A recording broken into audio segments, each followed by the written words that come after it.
Each kidney has about 1 million little tiny filters. They're called nephrons, and they have the ability to selectively get rid of certain bad stuff and retain certain good things. And with the 2 million nephrons you have, you filter out 50 gallons of blood every single day. And so these kidneys recycle 99% of all of your blood. So only a little bit is released. And one of the big problems with your kidney is high blood pressure, because if you have chronic high blood pressure, that can really destroy those little tiny filters. Another thing that's even more destructive than blood pressure to your kidneys is high levels of sugar, as in diabetes. So all the sugar that's in your blood has to go through these little tiny filters, and then what happens when it interacts with the filters is it makes those little filters smaller.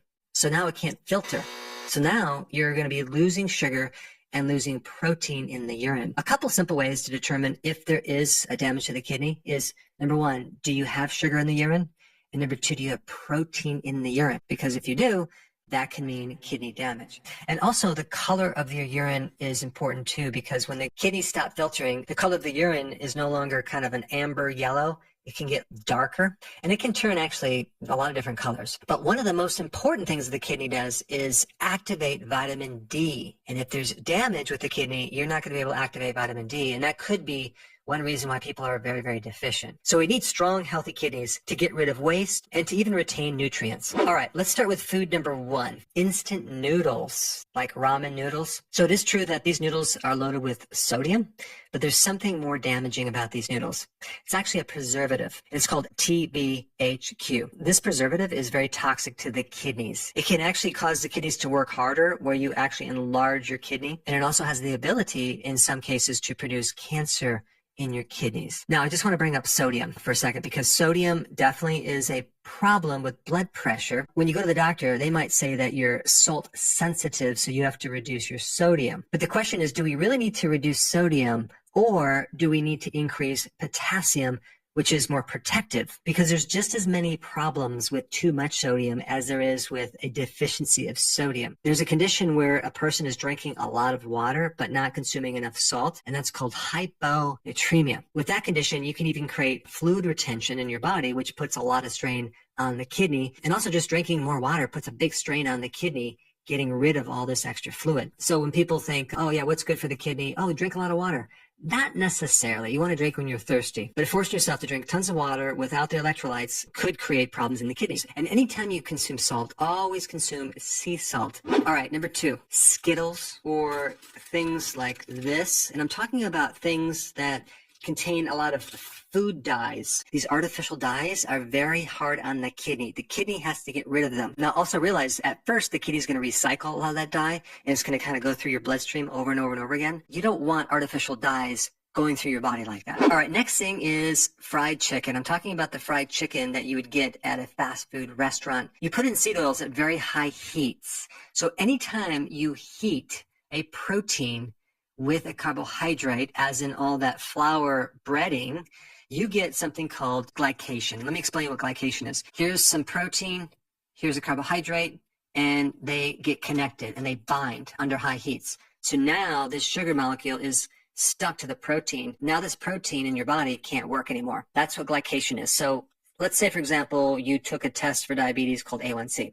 What they're measuring is the amount of glucose that's stuck to the protein, your hemoglobin, your protein in your blood, and it's making that no longer available to do its job.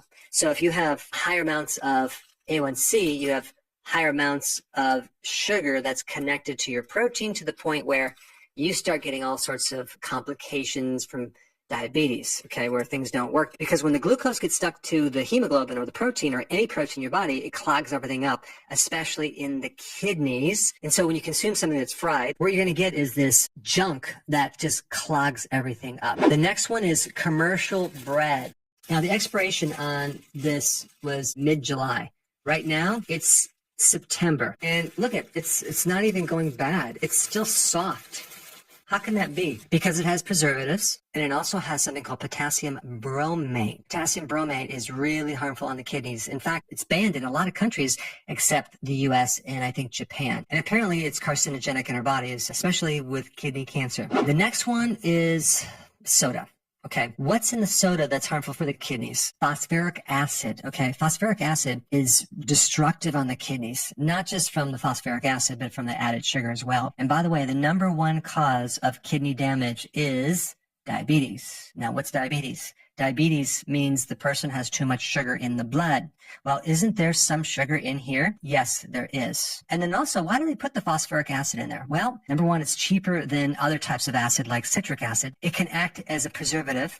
It helps retain the carbonation, and it's an overall flavor enhancer. All right, number 6 is agave syrup. Agave syrup has been known to be even keto friendly, which it's totally bogus because 80% of agave syrup is fructose. Even high fructose corn syrup is like 55% fructose. Agave is 80, even in some reports, 90% fructose. And yes, fructose is low on the glycemic index, but all the fructose is metabolized different in the body. It goes to the liver and it overloads the liver with a lot of stress. So why is that so damaging? Because the metabolism of fructose is similar to alcohol. It also creates a lot of problems with insulin resistance, which is the precursor to prediabetes and then diabetes. And since diabetes is the number one cause of chronic kidney disease, then agave nectar is right up there at the very top of the level of irritating the kidney. All right, last one, cereals, even instant cereals. Why? Not just because of the seed oils and the refined sugars and the refined starches, but glyphosate. It's not going to be listed as one of the ingredients because legally they don't have to put it on the label, but they can volunteer using a different name. Bioengineered ingredients, okay? You might see that.